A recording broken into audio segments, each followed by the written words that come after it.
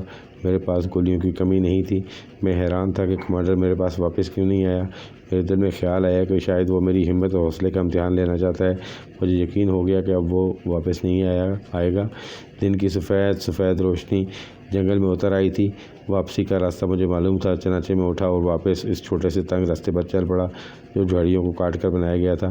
دن کی روشنی میں مجھے اتنا ڈر نہیں لگ رہا تھا، تاہم رائفل میں نے ہاتھوں میں اسی طرح پکڑ رکھی تھی کہ ذرا سے خطرے پر فوراً فائر کر سکتا تھا۔ خدا کر کے جنگل کا راستہ ختم ہوا۔ جب میں کمانڈر کا ہائیڈ آؤٹ پر واپس آیا تو دن کافی نکل آیا تھا۔ سورج درختوں کے اوپر کافی بلندی پر آ گیا تھا۔ غار کے باہر کوئی بھی آدمی نظر نہ آیا۔ میں اپنے پاس گھاس پھوس کے جھونپڑے کے باہر زمین پر بیٹھ گیا۔ اس وقت مجھے احساس ہوا کہ کمانڈر نے مجھے آدھی رات کو جھونپڑے سے اٹھا کر لے گیا تھا۔ اتنے میں کمانڈر غار سے نکلا۔ اس کے ساتھ دونوں باڈی گارڈ تھے۔ غار کے باہر آ کر اس نے دونوں باڈی گارڈ میری طرف دیکھا اور اکیلا میرے پاس آ گیا۔ میں جلدی سے اٹھ کر کھڑا ہو گیا۔ کمانڈر نے مجھے یہ پوچھنے کی ضرورت بھی محسوس نہیں کی کہ جنگل میں میری رات کیسی گزری۔ اس نے یہ بھی نہ بتایا کہ مجھے چھوڑنے کے بعد واپس کیوں نہ آیا تھا۔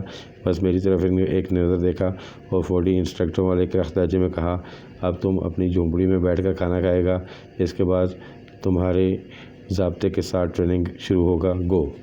میں جھونپڑی میں جا کر بیٹھ گیا۔ تھوڑی دیر بعد ایک باڈی گارڈ میرے لیے کھانا لے آیا، 2 روٹیاں اور اس کے اوپر رکھا ہوا رات والے ہرن کا گوشت کا ٹکڑا۔ باڈی گارڈ سے میں نے کہا، مجھے اتنی بھوک نہیں ہے بھائی، یہ تو ناشتے کا وقت ہے۔ باڈی گارڈ نے کوئی جواب نہیں دیا اور چلا گیا۔ میں نے بمشکل 1 روٹی ہرن کے گوشت کے ساتھ کھائی۔ اس روز مجھے صبح کے وقت چائے بھی نہ ملی۔ باہر سے کمانڈر کی آواز آئی، نیا رنگ روٹ، باہر نکلو ڈبل سے۔ میں جلدی سے اٹھ کر باہر آ گیا۔ کمانڈو کی فل وردی میں رائفل کاندھے پر لٹکائے کھڑا تھا، سبز رومال سر پر بندھا تھا۔ مجھے دیکھا اور یہ کہہ کر چل پڑا، ایڈوانس۔ میں اس کے پیچھے چلنے لگا۔ مجھے جنگل کے ایک اور راستے پر چلاتا ہوا کھلی وادی میں لے آیا۔ یہ وادی چھوٹی سی تھی، چاروں طرف پہاڑیاں تھیں، درمیان میں اونچی نیچی زمین پر کہیں اونچی نیچی گھاس تھی اور کہیں درختوں کے جھنڈ الگ ہو کر کھڑے تھے۔ کمانڈر ایک جگہ بیٹھ گیا۔ میں بیٹھنے لگا تو اس نے چلا کر کہا، تم یہاں بیٹھ کر آرام کرنے نہیں آیا، یہ تمہاری خالہ کا ریسٹ ہاؤس نہیں ہے، چلو اس وادی کے 2 چکر لگاؤ، ڈبل مارچ کرتے ہوئے، گو۔ اس نے اتنی زور سے فوجی انداز میں گو کہا کہ میں بے اختیار دوڑ پڑا۔ وادی کے گرد گرد ایک پگ ڈنڈی بنا دی گئی تھی، یہاں نئے رنگ روٹوں سے دوڑیں لگوائی جاتی تھیں۔ میں ڈبل مارچ کرتا جا رہا تھا۔ ایک جگہ تھک کر ذرا سے رکا تو دور سے کمانڈر کی آواز سنائی دی، ابھی ریسٹ نہیں کرے گا تم، گو۔ میں نے پلٹ کر دیکھا، کمانڈر ایک اونچی جگہ پر بیٹھا مجھے برابر نگاہ میں رکھے ہوئے تھا۔ زیادہ کیا بتاؤں، بس یوں سمجھ لیں کہ جب میں نے وادی کے 2 چکر پورے کیے تو اس خچر کی طرح ہانپ رہا تھا اور پسینے میں شرابور تھا۔ کمانڈو خوش ہو کر بولا، شاباش، اب تم پورا خچر بن گیا ہے، تمہیں ہم پہلے خچر بنائے گا، پھر گھوڑا بنائے گا، اس کے بعد تمہارے کان کھینچ کر خرگوش بنا دے گا۔ تو ویوز، اس کے ساتھ ہی یہ قسط اپنے حق کو پہنچی۔ آنے والی ایک ساتھ کو دیکھنے کے لیے میرے چینل کو سبسکرائب کر دیجیے گا اور ویڈیو کو لائک کر دیجیے گا اور اپنے ویلیوبل کمنٹ ضرور دیجیے گا کہ یہ کہانی آپ کو کیسی لگ رہی ہے۔ اب اجازت دیجیے گا، اللہ نگہبان۔